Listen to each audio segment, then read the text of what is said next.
got problems on problems on problems on problems on problems on problems. I solve them. I run through the money. The pressure be calling. Left on my blessings. I feel like I'm falling. The birdie is back. Tell me I'm garbage. I'm going through something. That's why I ain't calling. Phone and progression is all that I wanted. The phone and affection. I summon and dub it. Cause I got problems on problems on problems on problems on problems on problems. I solve them. I run through them. Welcome to another episode of the Problems on Problems podcast. I am your host, Mike Santee, and this week, this microphone seems a little too low. We're going to deal with it. We're going to see how it goes this week. But this week, we're talking about a lot of things. But first off, happy inauguration week. That's basically it. Happy inauguration week. You might want to throw on some coats because it's going to be minus 45 out there. Yeah, you heard me. But moving on. This week, I put out a question, put out polls. I don't really know what happened this week. But I asked y'all about your horrible first dates. And these are gonna be the 10 worst. Now they range. Thank you guys for sending them out. If I didn't get to yours, we'll do a part 2, depending on how well this goes. But we sent out the questions. Y'all sent them back. And there are some in here that I really don't understand. Let's just get into it with number 10 is the girl that asked for tacos and was taken to Taco Bell. And at which point I say, how long did this date last? Actually, because I don't know about you, but when I ask for tacos, I don't ask for tacos. When I want tacos, I am not going to Taco Bell. I will go to whatever other authentic spot. For me, you could be going to some hipster tacos, some jalapeno popper bullshit, whatever. This is not the time or place to talk about taco preferences. All I'm saying is that if you're going to Taco Bell, I hope that date didn't last too long. But if it did y'all go to the drive-thru? Was it like dining in? What'd you guys talk about? I honestly don't care because if I'm in a Taco Bell, I don't really give a shit anymore. But yeah, no, don't do that. Don't take your first dates to fast food places. Number 9. I feel like I just had to do this one out of I just felt bad reading this one, but it was all the dates that I've been stood up on. And my first question is, are you good? You okay? That's for you to say all. That's a lot of dates. And at which point are you, let's play devil's advocate here. Sure. It could be on them. It more than likely is on them. They're the ones that stood you up, didn't communicate or anything like that. But what's happening on your end where these are, this is a multiple occurrence? Hopefully it's not a regular occurrence, but golly, I hope you're doing okay. I hope you've been on other dates where they didn't stand you up, but geez, multiples. Let's see what's happening. What's happening with our filter? Let's talk about that part. Number 8 is... Number 8's weird for me in the sense that number 8 basically brought to light a double standard that I might have in my life where she wanted to have sex before dinner and this young man was just like, we kind of just met this week. And to that I say, bravo to you, because I feel as though this wouldn't be as outlandish if someone was saying it about a guy hitting on a girl or wanting to have sex with a girl before their first date. And let's get into it in the sense that the only way I could see this being a smart move is if you guys were getting that vibe from each other and in a way to relieve the tension, homegirl decided, let's just do it now. That way we can enjoy the rest of our nights. We can just talk. We can do whatever. We don't have to deal with this tension in the air or anything like that.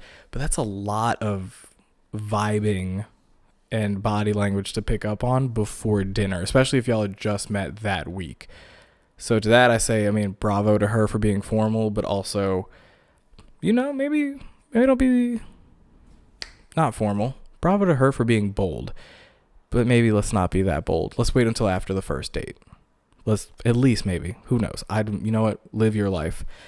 The next one is and I have to read this one These are when we have to start reading them verbatim because the stories get a little complex. Number 7. This guy started wearing contacts for the first time in life and put them in a week before our date and couldn't get them out.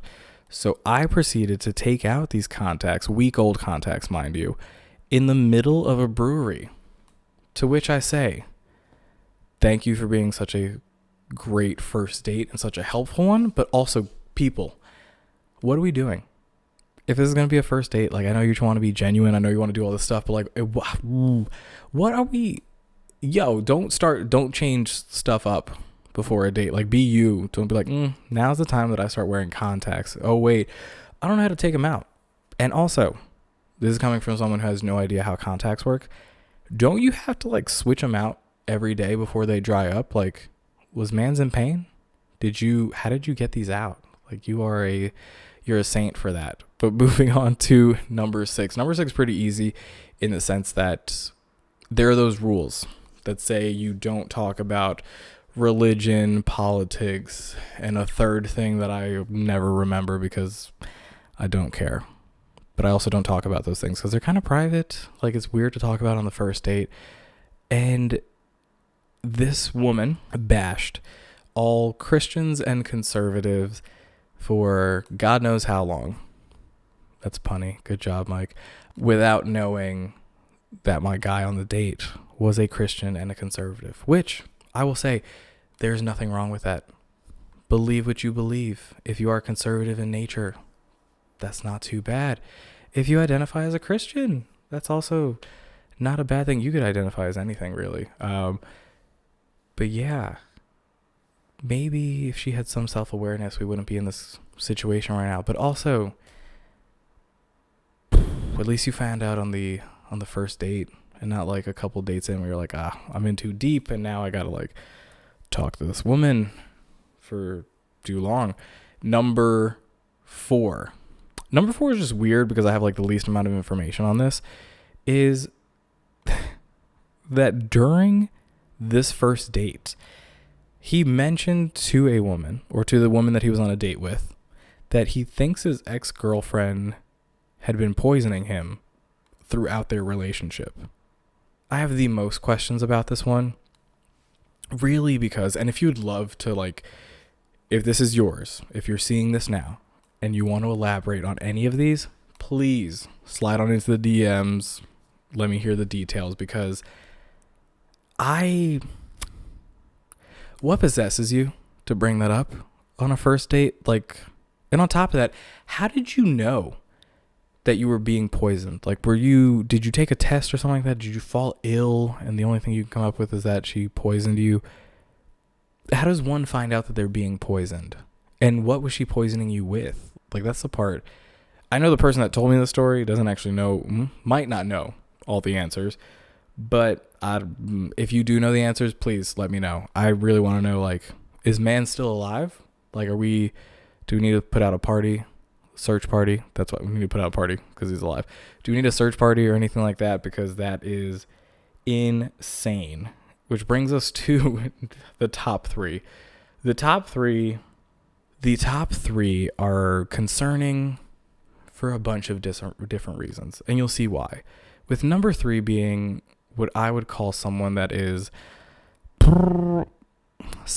way too bold, in the sense that, honestly, I don't think you should say this to anybody, but number 3 was, guy told me I should have painted my toenails so it would look like I took care of myself. Let's start off with the trying to defend this side, which there's not a lot to defend. There's really not a lot to defend. Like, I can't even find one thing. I don't know. Don't show your toenails. And that's a weak one, because on the opposite side, what the fuck are you doing telling people to do X, Y, and Z so it looked like they took care of themselves? Call me low maintenance. Not true. I'm also not high maintenance. But I'm not noticing if people painted their toenails. Maybe I just don't pay attention to feet that much on like the first go around, but I don't get it. Like, and maybe if you're just that into feet, in which case, like, just subscribe to somebody's OnlyFans and pay for pictures of their feet. I don't know if you do that. I don't know how OnlyFans work. I just realized that right now. I can basically figure it out for myself. Like, I'm going to guess. There's only so many things you can do on OnlyFans. But if feet are your thing, number one, whatever, dude, do your thing. I'm not here to judge. I'm not going to do anything crazy. But also, maybe we don't lay into that on the first date. And also, don't, if it's something as what I would consider trivial as toenail paint, how on earth, where do you get off? Yeah, where do you get off associating painting toenails with taking care of yourself? For all you know, that person could be very active with their feet, and they just painted their toenails today, and they've been through a lot of activity with their feet, and now their toenails don't look painted. Or let's say this, what if their toenails weren't painted at all, and then on top of that, this person was saying, you should paint your toenails, that way it looks like you take care of yourself. Like, I'm sorry, are these your toenails? Are your toenails painted? Because if they're not, now I don't think you take care of yourself. But yeah, let's not do that, people. When you're on first dates, actually, we're not even gonna start talking about that because I got a lot of opinions. Really just one opinion on first dates, but we'll move on to number two. Honestly, there's only one thing to do with number two, and that is to tell you from the lips of the person that had to explain it. So I won't tell you who this is, won't tell you anything like that. We'll leave out some names, but I'll at least say it's a dude named Allison. We'll go from there. If you're a dude named Allison, it might not be about you. Who knows how many dudes in Charlotte are named Allison? How many dudes are named Allison? I don't really know. But let's just say that this woman was this is early on in her life, where she had matched with this guy that was, on the surface, picture perfect. He was tall, he was blonde, he was in shape, had a nice smile, all the things that would make other people jealous, let's call it that. And this viewer wanted to make somebody jealous. So she went on a date with Allison. They meet at a local pub after work. They get drinks, and it's going along so well that they decide to move it to another bar area. We go from pub to bar, a little bit more active scene. And they also grab some food. She drops off her car at her place, like changes, gets a ride with him, you know, that kind of thing. Like any date, let's stop there. Any date where you stop in the middle of the date, okay, let's try and speak clearly. Any date where you stop in the middle of the date to then change into another outfit to continue the date, so far so good. I mean, that's a great date in my eyes. And so they have a good time, but the person that she wanted to make jealous wanted to hang out. So of course, like last week we're talking about in the roster, this is basically just a new prospect, and one of your starters just DM'd you or texted you that they wanted to hang out. Of course, I'm going to leave the prospect to go hang out with my starter. There's a reason why they're the starters. But this starter wanted to hang out, so she left the date with Allison. And that's when things start to get weird. Allison decides to tell her that he's in love with her, like madly in love with her, to which she says, hey, I am still single. I am dating other people. Like, I am dating around kind of thing. And also, we only met once, and it was a date that we went on one time. The feeling is not mutual. It goes a little something like this. That you are a spoiled, big-handed bitch, and I guarantee that your daddy doesn't know how much of a slut you are. And he then proceeded to compare her private parts to that of cave holes. So take that for what you will. Which, ladies and gentlemen,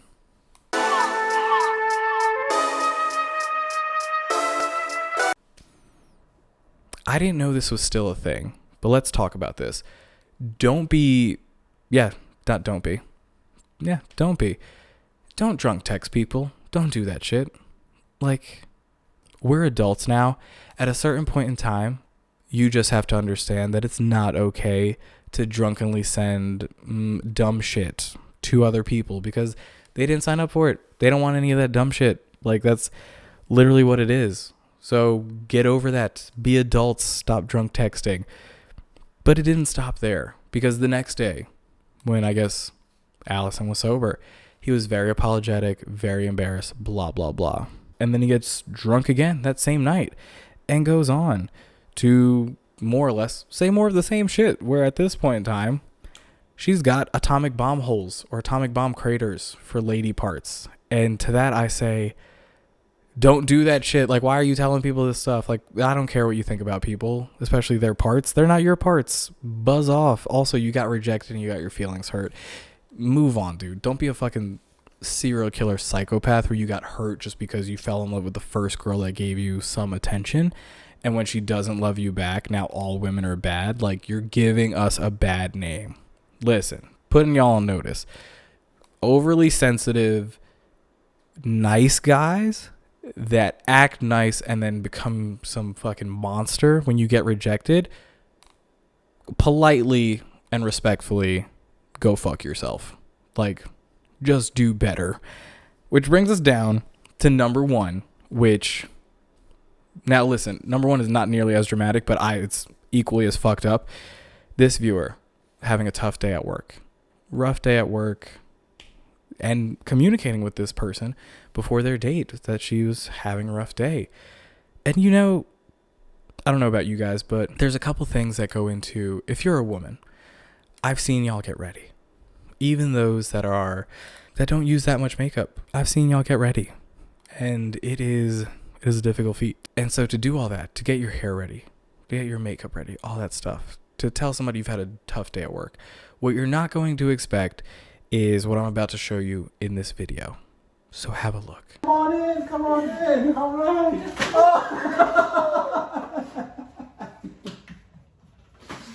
Yeah, that's right. This guy decided that a great way to cheer her up would be to answer the door with a pie to her face. And to that I say, what the fuck? What are we really doing here? Like, y'all, people really need to do better. I'm not even going to go into side tangent. If you're pieing somebody in the face, just do better. It's not like, what? Are you a clown? I won't say anything else about this.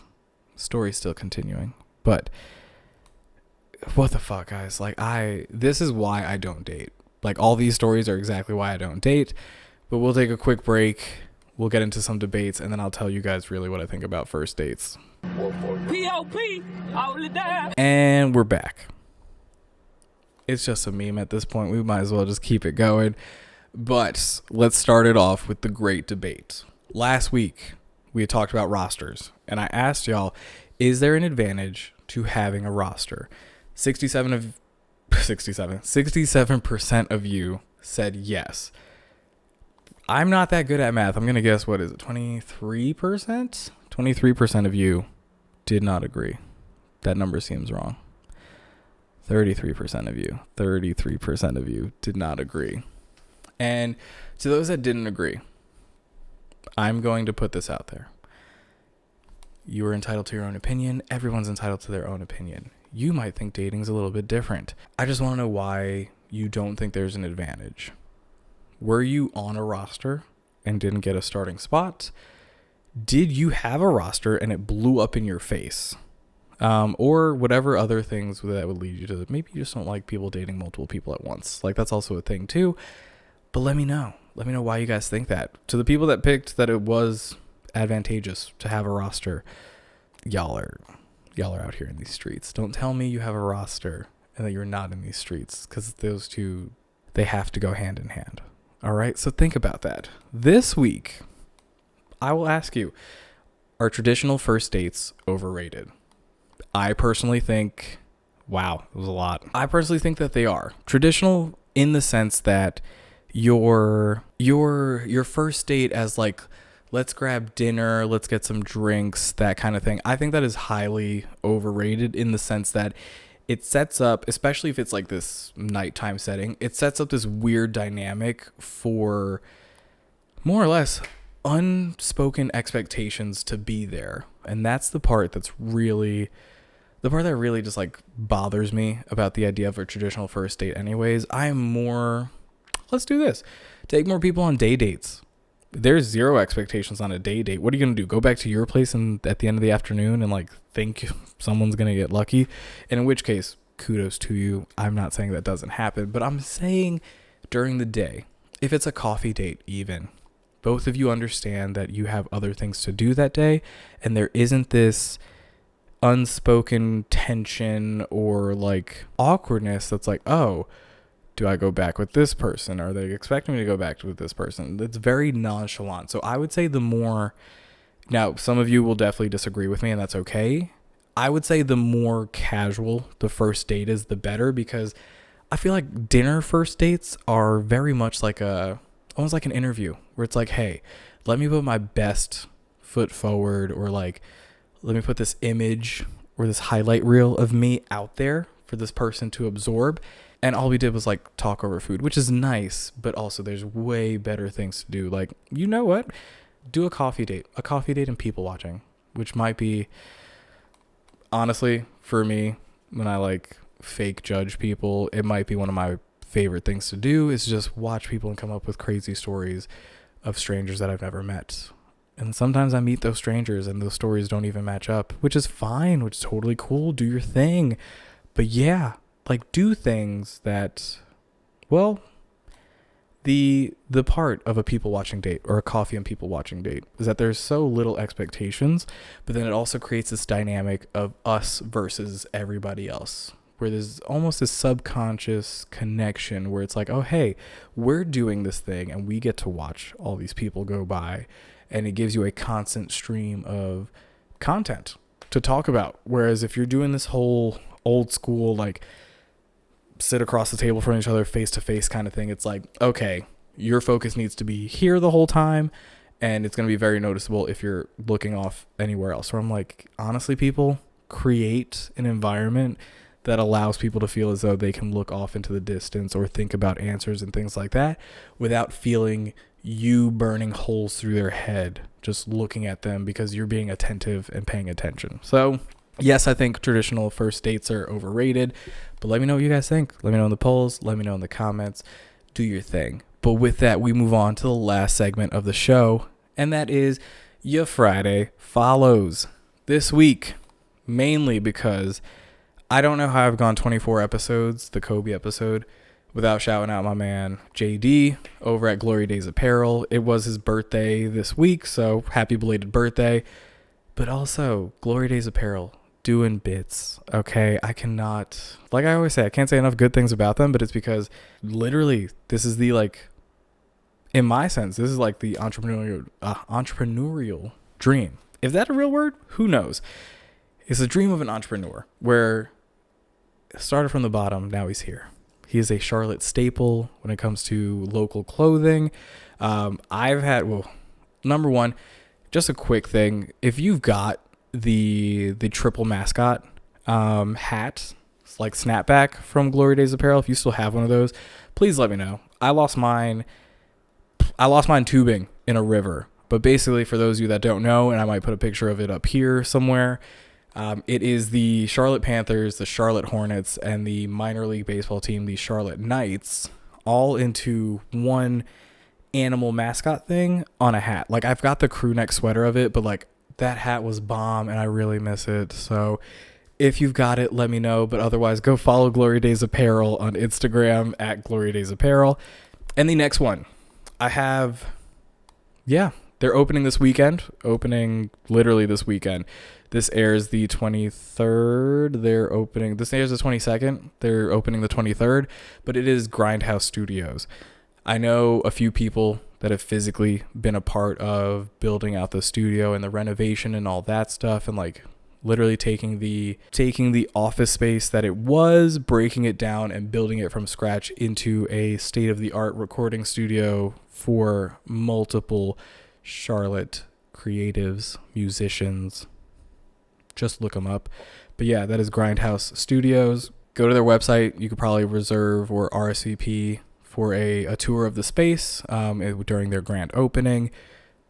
So look for them online. Follow them at Grindhouse Studios on Instagram. But with that, guys, we're done this week. Episode 25 next week. Who knows what that'll be. Keep sending in your bad date ideas. Or not your bad... Send in your bad date ideas. Why not? Keep sending in your bad dates and bad dating stories, and maybe it'll show up on an episode coming soon. But with that, guys, don't forget to follow. Don't forget to follow me at Problems on Problems Podcast on Instagram, at Problems_pod on Twitter. Don't forget to like, comment, and subscribe. All that good stuff right here. And don't forget, follow your boy at Mike Santy 18 on all social media. And like I always say, guys, if it's not a good time, hope it's a good story. And I will see you next week.